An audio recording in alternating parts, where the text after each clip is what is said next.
The stars had always been cold and empty to the Vendari. They were a species born from war, raised in conquest, and shaped by 10,000 years of absolute dominance. Across 12 star systems, every species knew their name. Every planet feared their shadow. They called themselves the Alphas, and no one in the galaxy had ever dared to challenge that title. High Commander Vectros stood on the bridge of the Crimson Tide, the largest warship in the Vendari fleet. His silver scales caught the dim light of distant suns as he stared at the blue and green planet on the view screen. Earth's colony world. New Haven, the humans called it. A small settlement on the edge of their territory. Insignificant, weak, like all human worlds. But Vectros had not come here for conquest. He had come here for something far more painful. 3 rotations ago, his only son, Zareth, had been aboard a scout vessel mapping the outer regions of human space. The mission was simple. The crew was experienced. Nothing should have gone wrong. But something did. The ship's systems failed without warning. The vessel crashed on the surface of New Haven. The distress beacon activated for exactly 4 hours before going silent. The Vendari did not believe in hope. They believed in facts. And the facts were clear. No life signs have been detected from the crash site. The beacon's silence meant only one thing. Everyone aboard was dead. His son was dead. Sirikith, his mate, stood beside him. Her amber eyes were dry, but Vectros knew the emptiness behind them. Vendari did not cry. Their bodies were not built for such weakness. But grief found other ways to show itself. Sirikith had not spoken in 2 days. She had not eaten. She simply stood and waited for the moment when she could hold her cub's body one last time. The communications officer turned from his station. "High Commander, the human governor is responding to our transmission." "Put him through," Vectros commanded. The view screen flickered and a human face appeared. The man was older, with gray hair and tired eyes. He looked nervous, which was appropriate.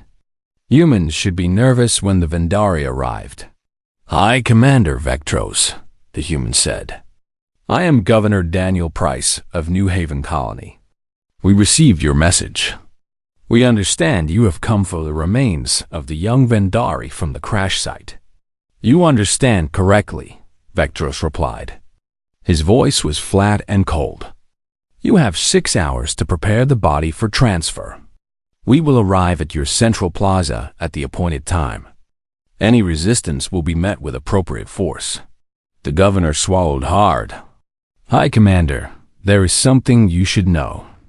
Something has happened that we did not expect. We need more time to explain. I do not require explanations. I require my son's body." "Please," the governor said. "Just speak with our chief medical officer, Dr. Nina Cole. She has information that you need to hear before you come down here." Vectros felt his claws extend slightly, an involuntary response to his growing impatience. "Human, I have traveled across 3 star systems to retrieve what remains of my child. I have no interest in your doctors or your information. You will have the body ready, or there will be consequences."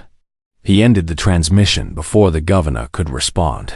Sirikith finally spoke, her voice barely above a whisper.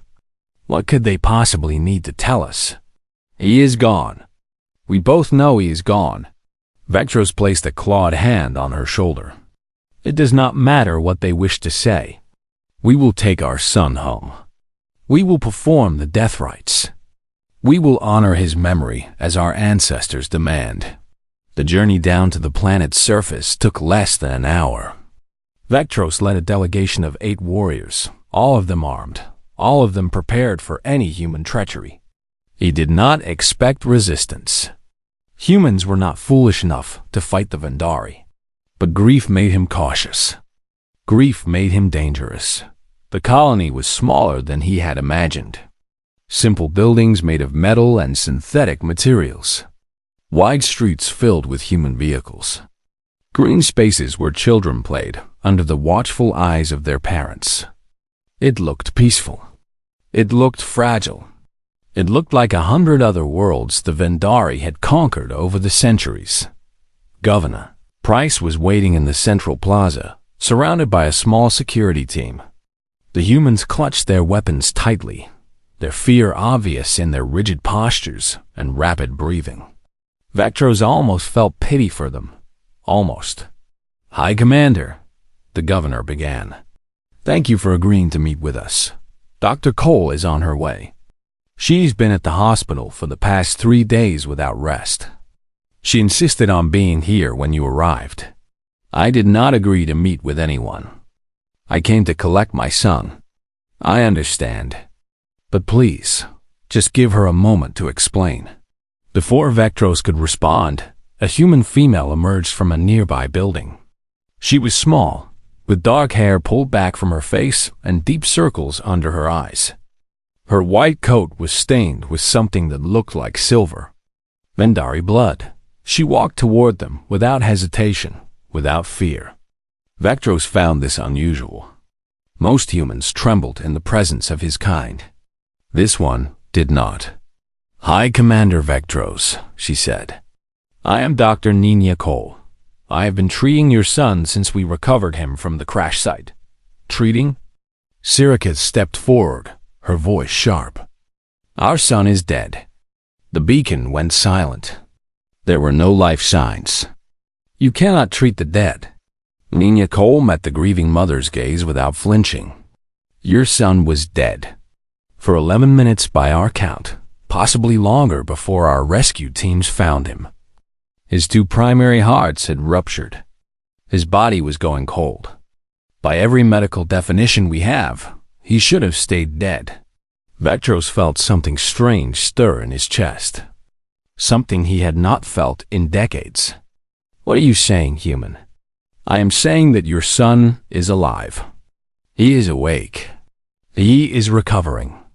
And he has been asking for his parents." Silence fell over the plaza. The Vendari warriors exchanged confused glances. Sirikith made a sound that was half growl, half sob. "That is impossible," Vectros said. "The Vendari do not return from death. Our biology does not permit resurrection. Our greatest physicians confirmed this thousands of years ago. Once we die, we stay dead. It is our nature. It is our fate." Nina Cole smiled slightly. It was a tired smile, but there was something else behind it. Something that Vectros did not recognize. "Then maybe," she said quietly, "it was time for fate to meet a species too stubborn to accept it." The rescue team had arrived at the crash site just before dawn. The Vendari scout ship had torn a deep wound through the forest, leaving a trail of burning trees and twisted metal that stretched for nearly a mile. Smoke rose into the morning sky like a dark prayer to gods who were not listening. Ben Torres was the first medic on the scene. He had been working colony rescues for 15 years, and he had seen terrible things. Broken bodies, grieving families, the quiet horror of lives ended too soon. But he had never seen anything like this. The alien vessel was split in half. 3 adult Vendari lay scattered among the wreckage, their massive bodies broken beyond any hope of survival. Their silver blood had pooled beneath them, reflecting the pale light of the rising sun. Ben checked each one carefully, hoping for any sign of life. There was none. Then he found the small one. The young Vendari was trapped beneath a section of hull plating. Its silver scales were dull and cold. Its chest did not move. Ben pressed his fingers against its neck, searching for a pulse in a body he did not understand. Nothing. "I've got a juvenile here," he called into his radio. "No pulse. No respiration. It's gone." The other rescue workers gathered around, their faces grim. Someone draped a thermal blanket over the small body. Someone else began documenting the scene for the official report. The rescue was over. Now came the recovery. Then Dr. Nina Cole arrived. She pushed through the crowd of rescue workers without apology. dropping to her knees beside the young Vendari. Her hands moved quickly, checking for signs that the others had missed. She pulled back the thermal blanket and studied the alien's chest. "Doc," Ben said gently, "it's dead. There's nothing we can do." Nia ignored him. She was staring at something below the creature's primary chest cavity, where a faint tremor pulsed beneath the silver scales. It was barely visible, just a tiny flutter of movement that could have been a trick of the light. But Nina Cole had spent 20 years learning to see what others missed. "The Vendari have 3 hearts," she said, more to herself than anyone else. 2 large ones in the upper chest, 1 small, 1 lower down. The 2 big ones are gone. But this one, she pressed her hand against the spot and felt it, weak, dying, but still fighting. "Get me the defibrillator," she ordered. Ben stared at her. "Doc, it's an alien. We don't even know if electricity will work on its system. We could make things worse. It's dying anyway. Get me the defibrillator." The next 6 hours were a blur of desperate action and impossible decisions. They loaded the young Vendari into the colony's only ambulance and rushed it to New Haven Memorial Hospital. Nina called ahead, ordering the surgical team to prepare for something none of them had ever attempted. When they arrived, Nurse Lila Marsh was waiting at the entrance. She took one look at the patient and felt her stomach drop. "Nina, what are we supposed to do with this? We don't have any data on Vendari biology. We don't have the right equipment.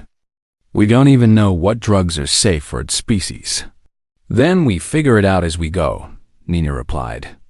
"Right now, this kid has about 30 minutes before that last heart gives out. We can either try something or we can watch it die. I choose trying." The first surgery lasted 9 hours. Nina worked with 3 other doctors, all of them operating on pure instinct and educated guessing.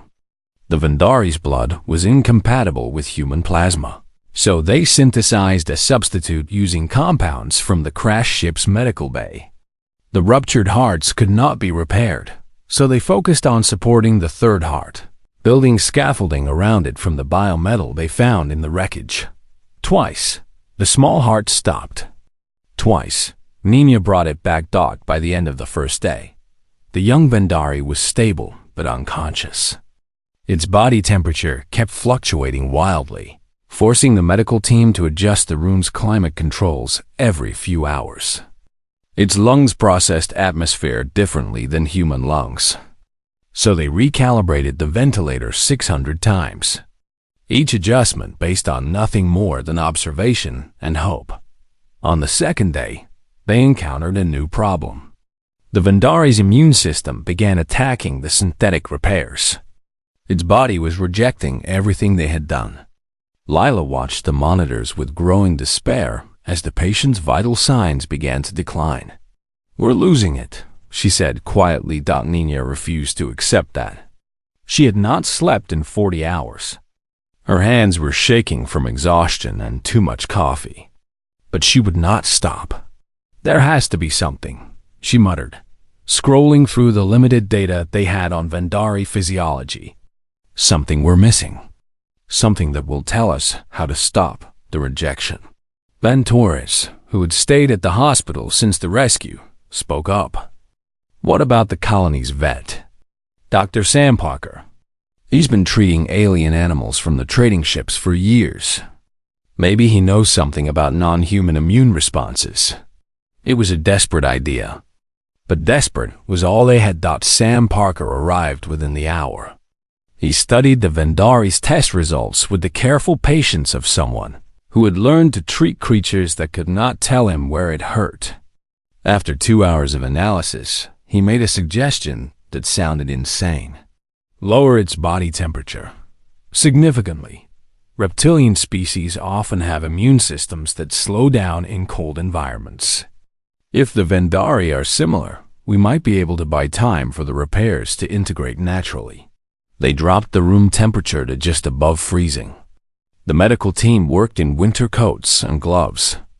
Lila's fingers went numb as she monitored the patient's vitals, And slowly, impossibly, the rejection began to reverse. On the third day, the young Vendari opened its eyes. Nina was there when it happened. She had finally collapsed in a chair beside the bed, her body demanding rest that her mind had refused to grant. The soft sound of movement woke her, and she looked up to find two golden eyes staring at her with an expression she could not read. "Where?" The creature rasped in broken universal standard. "Am I?" "You're safe," Nina said, her voice cracking with exhaustion and relief. "You're in a hospital. On New Haven. You were in a crash. You were hurt very badly. But you're going to be okay now." The young Vendari studied her for a long moment. Its gaze moved across her face, taking in the dark circles under her eyes, the unwashed hair, the obvious signs of days without sleep. "You," it said slowly, "did not let me go." Nina felt tears building in her eyes. Tears she had not allowed herself to shed for 3 days. "No, we don't do that here. We don't give up on people. Not ever." The Vendari's eyes closed again, but this time in rest rather than death. And Nina Cole finally let herself breathe. The central plaza of New Haven had never felt so small. Vetro stood in the afternoon sunlight, surrounded by his warriors, trying to process words that made no sense. His son was alive. That was what the human doctor had said. But the Vendari did not return from death. This was not faith or superstition. This was biological fact, proven by 10,000 years of medical science. Once a Vendari died, the neural pathways degraded within minutes. The hearts could not restart. The brain could not rebuild. Death was permanent and absolute. And yet this small human female stood before him, claiming she had broken that law. "You are lying," Surikit said, her voice trembling with a mixture of rage and desperate hope. "This is some human trick, some manipulation to avoid our anger." "I understand why you would think that," Nina replied calmly. "Your species has believed resurrection is impossible for thousands of years. I am asking you to reconsider everything you thought you knew based on the word of a stranger. That takes trust. I know I haven't earned that yet." "Then earn it," Vectros growled. "Show us proof." Nina nodded. "Come with me to the hospital. See for yourself." The walk through the colony streets was silent and tense. Human civilians watched from their windows and doorways, their faces pale with fear. The Vendari warriors marched in formation, their weapons ready, their eyes scanning for any sign of ambush. Vectros walked at the front, his massive frame casting a long shadow across the pavement. He studied the human settlement as they moved through it. The buildings were simple but well-maintained. The streets were clean. Small gardens grew between the structures, filled with colorful flowers and vegetables. Children's toys lay scattered in yards, abandoned when their owners were called inside to hide from the alien visitors. It reminded him of Vendari colonies from the early days, before his species had grown powerful enough to build fortress cities and orbital stations. Before they had forgotten what it meant to be small and vulnerable. Governor Daniel Price walked beside Nina, looking uncomfortable. "Aye, Commander," he said carefully. "I want you to know that we had no hostile intentions when we recovered your son from the crash. We simply wanted to help." Vectros did not respond. He was not interested in the governor's words. He was interested only in seeing what lay at the end of this walk. The hospital was a modest building at the edge of the colony's medical district. It looked nothing like the vast treatment centers of the Vendari homeworld.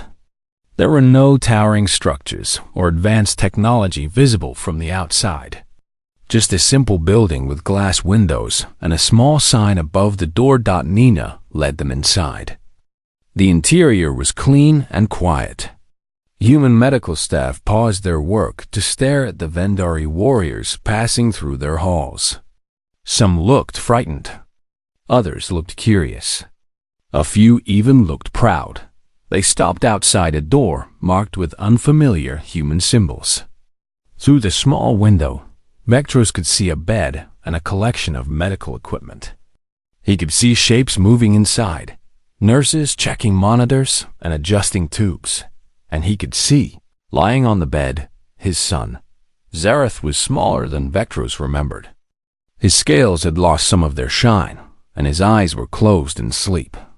But his chest rose and fell with steady breathing. His heart beat in a rhythm that Vectros could feel through the floor. He was alive. Siriketh made a sound that no human had ever heard a Vendari make. It was not a war cry or a command. It was the sound of a mother's heart shattering and rebuilding at the same time. She pushed past Nina, past the nurses, past every obstacle between her and her child. The door burst open. Zareth's eyes fluttered open at the noise, and he turned his head to see who had entered. "Mother," he said. Siriketh crossed the room in 3 steps and gathered her son in her arms. Her massive body curled around him, protecting him, holding him, refusing to ever let go again. She made that sound again, that mixture of grief and joy that had no name in any language. Vectros stood in the doorway, frozen. He had led armies into battle. He had faced death without flinching. He had stood before the Galactic Council and spoken as the voice of his entire species. But standing here, watching his mate hold their living son, he felt something break inside him. Something that had been building since the moment he received news of the crash. Something he had not allowed himself to feel.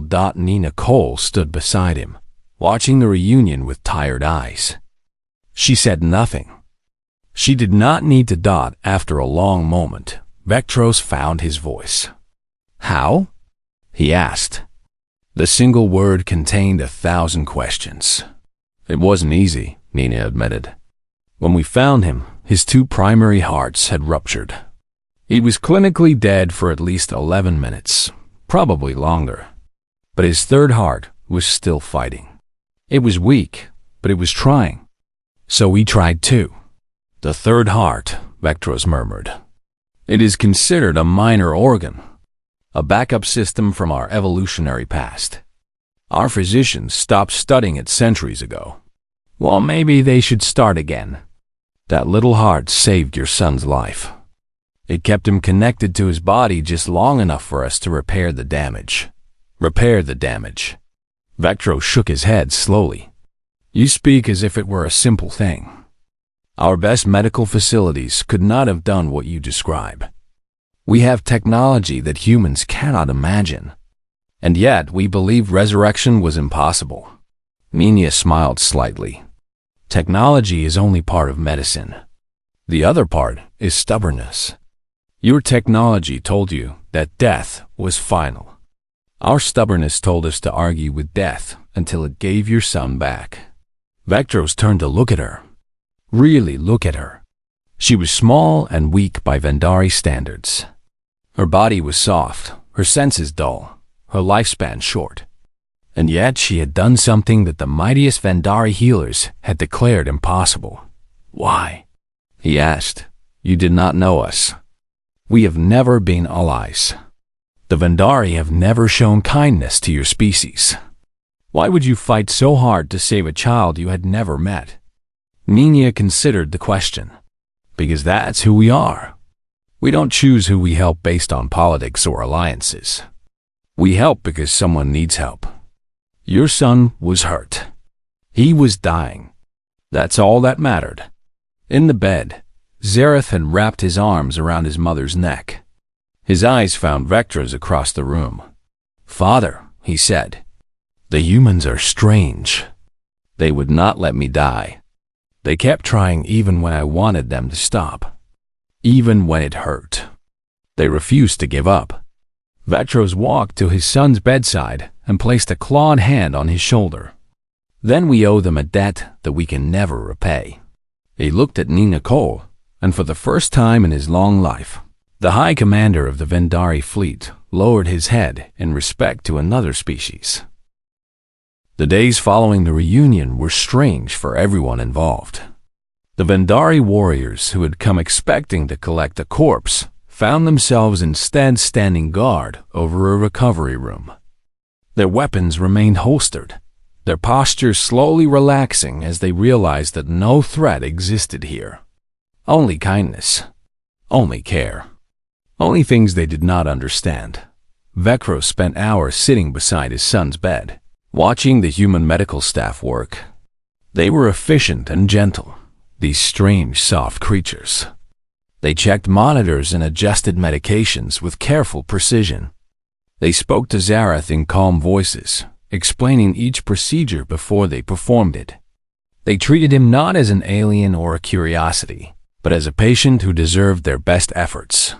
Nurse Lila Marsh became a particular source of fascination for the High Commander. She was young by human standards, with kind eyes and quick hands. She had worked without sleep for 3 days to keep Zareth alive, and even now she refused to leave his side for more than a few hours at a time. "Why do you care so much?" Vectros asked her one afternoon. "He is not your species. He is not your responsibility." Lila looked up from the chart she was reviewing. "When I became a nurse, I made a promise. I promised to help anyone who needed help, no matter who they were or where they came from. Your son needed help, so I helped, even at cost to yourself. You have not rested properly since he arrived. Your body shows signs of extreme fatigue. You are harming yourself to help a stranger." Leela smiled slightly. "That's part of the job. We push ourselves because our patients can't push themselves. We suffer a little so they don't have to suffer more. It's not always easy, but it's worth it." Vectros considered this. In Vendari society, weakness was hidden and denied. Those who could not perform their duties were replaced without sentiment. The idea of voluntarily accepting suffering for the sake of another was foreign to everything he had been taught, and yet he could not deny the results. His son was alive because these humans had been willing to hurt themselves to save him. Sirikith had her own questions. She spent much of her time with Dr. Nina Cole, learning about the procedures that had saved Zareth's life. The medical details were complex, but Nina explained them patiently, using simple terms and clear examples. "The hardest part," Nina admitted during one of these conversations, was the rejection response. Your son's body didn't want to accept our repairs. It saw them as foreign invaders and tried to destroy them. It saw them as foreign invaders and tried to destroy them. "How did you overcome this?" Sirikith asked. "We lowered his body temperature. It was a theory from our veterinarian, actually. He suggested that cold might slow down the immune response long enough for the repairs to integrate naturally. It was a risk. If we were wrong, we could have killed him. But we were running out of options." Sirikith's amber eyes narrowed. "You gambled with my son's life." "Yes," Nina said without apology. "But the alternative was watching him die for certain. Sometimes medicine is about choosing between bad options and worse options. We chose the path that gave him a chance, even if that chance was small. And if your gamble had failed, if he had died because of your decision..." Nina was quiet for a moment. "Then I would have lived with that failure for the rest of my life. That's part of what we accept when we become doctors. Sometimes we make the right choice and the patient dies anyway. Sometimes we make a desperate choice and it works. We can't control outcomes. We can only control how hard we try." Sirikith studied the human female for a long moment. "You are strange creatures. You accept failure as part of success. You embrace suffering as part of healing. You treat uncertainty as an opportunity rather than a threat." "We don't have much choice," Nina replied. "We're not the strongest species in the galaxy. We're not the fastest or the smartest. We don't live very long compared to others. So we learn to make the most of what we have. We learn to never give up, because giving up means accepting that our limitations are permanent. And we refuse to accept that. As the days passed, Zarth grew stronger. His scales regained their shine. His eyes grew brighter. He began to sit up, then to stand, then to walk short distances with support. The human medical staff celebrated each small victory as if it were a major triumph. Vectros watched these celebrations with growing understanding.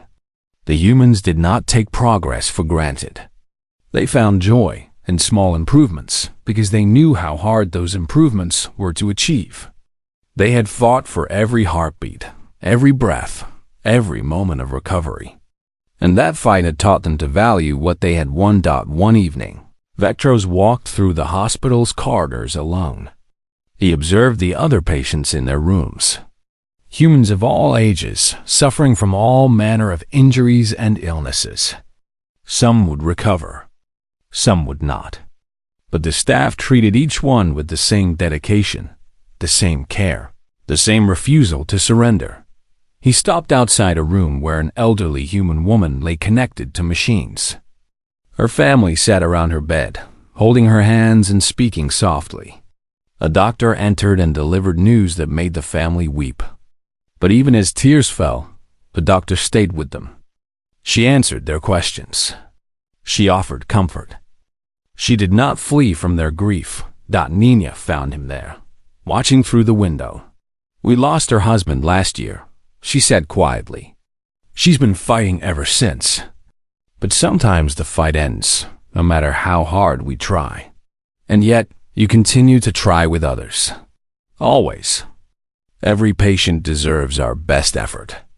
Even if we know we might fail. Even if the odds are against us. We try because trying is what makes us human." Vectros turned to face her. "My species is ruled through power, through fear, through the certainty of our strength.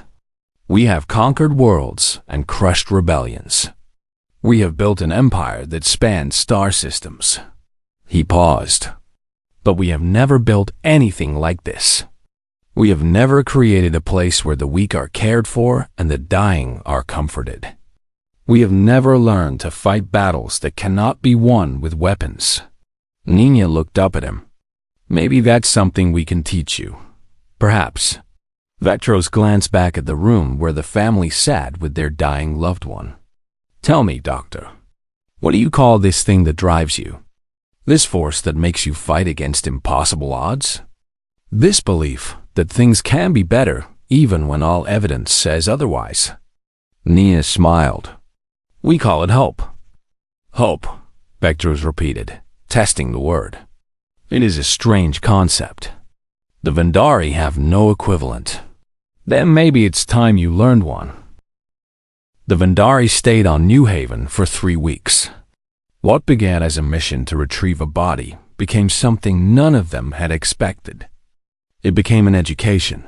Vectros walked through the colony each day, observing human life with new eyes. He watched farmers tend their crops with patient care. He watched teachers guide their students through lessons. He watched parents play with their children in the evening light. Everywhere he looked, he saw the same thing. Humans building. Humans creating. Humans working toward futures they might never see. On the Vendari homeworld, everything was done for immediate purpose. Resources were gathered for current needs. Buildings were constructed for present use. The idea of planting a tree whose shade you would never enjoy was considered foolish. Why invest in something that offered no personal return? But the humans did it anyway. They planted gardens they would not harvest. They wrote books they would not finish reading. They raised children to face challenges that had not yet been imagined. They lived not just for today, but for all the tomorrows that might come after. Governor Daniel Price met with Vectros several times during those weeks. The human leader was nervous at first, unsure how to address an alien who had arrived expecting death and found life instead. But slowly, conversation replaced formality. "I have a question," Vectros said during one of these meetings. "Your species is young. Your technology is limited. Your military power is insignificant compared to ours. And yet, you persist. You expand. You explore. Why do you not simply accept your place in the galactic order? Daniel considered the question. Because we don't believe in fixed places. We believe in growth. We believe in change. We believe that who we are today doesn't have to be who we are tomorrow.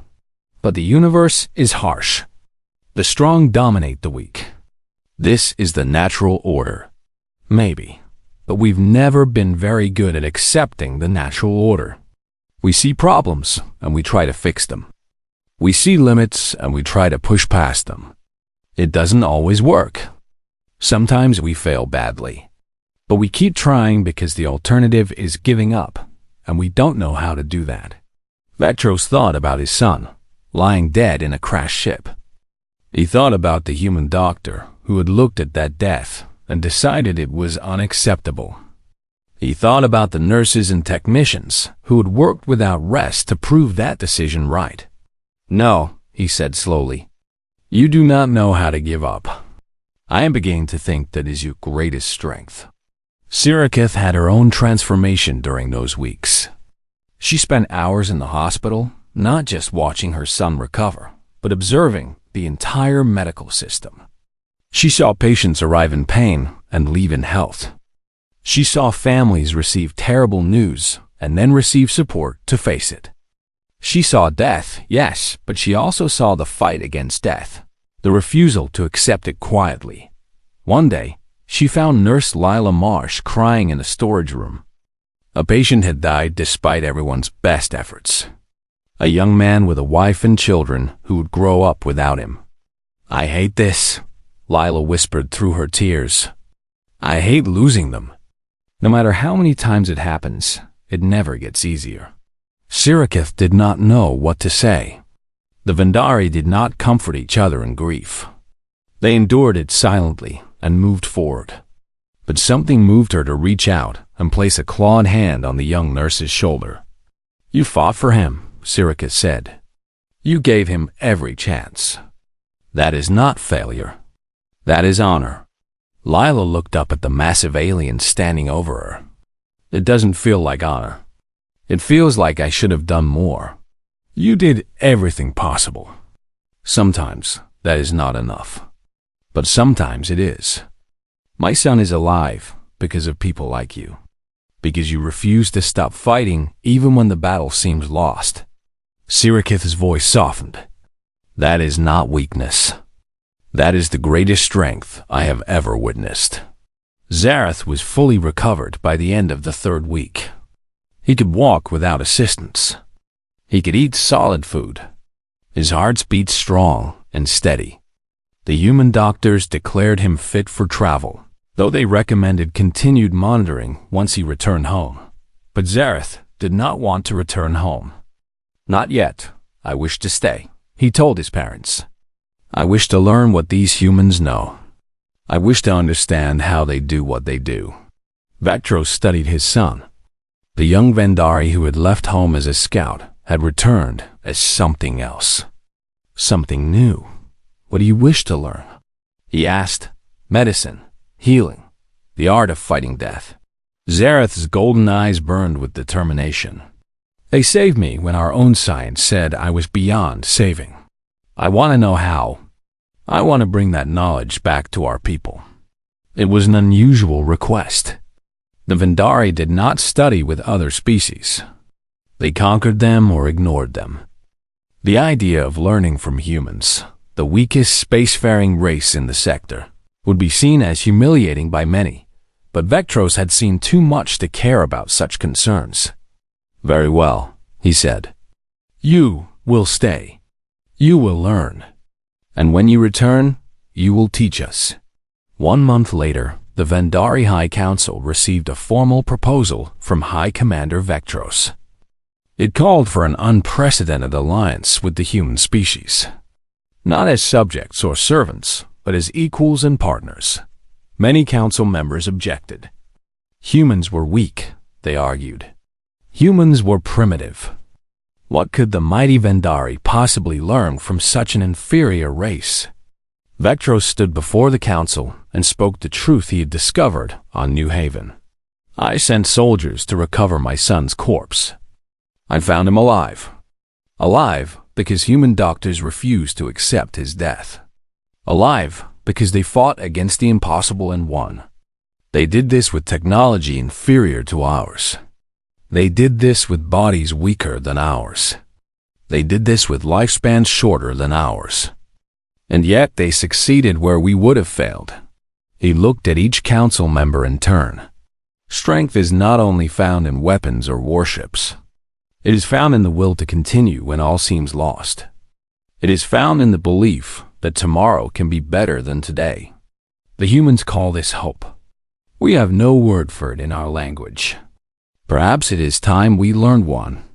The vote was close, but the alliance passed, and on New Haven, in a small hospital that had changed the fate of 2 species, Dr. Nina Cole welcomed her first Vendari medical student. I want to learn, Zara said, how to look at death and say no. Nina handed him a datapad filled with lessons. First lesson. Saying no is the easy part. The hard part is what comes after. The studying, the practice, the failures, the long nights when nothing seems to work. I am not afraid of hard work. Nina smiled. Good, because medicine is nothing but hard work. But it's worth it. Every life you save, every patient you help, every moment you give someone that they wouldn't have had otherwise. That's why we do this. Zareth nodded slowly. That sounds like hope. That is hope, Nina said. Now come on. We have patients waiting. They walked together down the hospital corridor, the human doctor and the alien student. Behind them, the sun rose over New Haven, painting the sky in shades of gold and pink. A new day. A new beginning. A future that neither species could have imagined alone, but that they would build together. Because that is what hope truly is.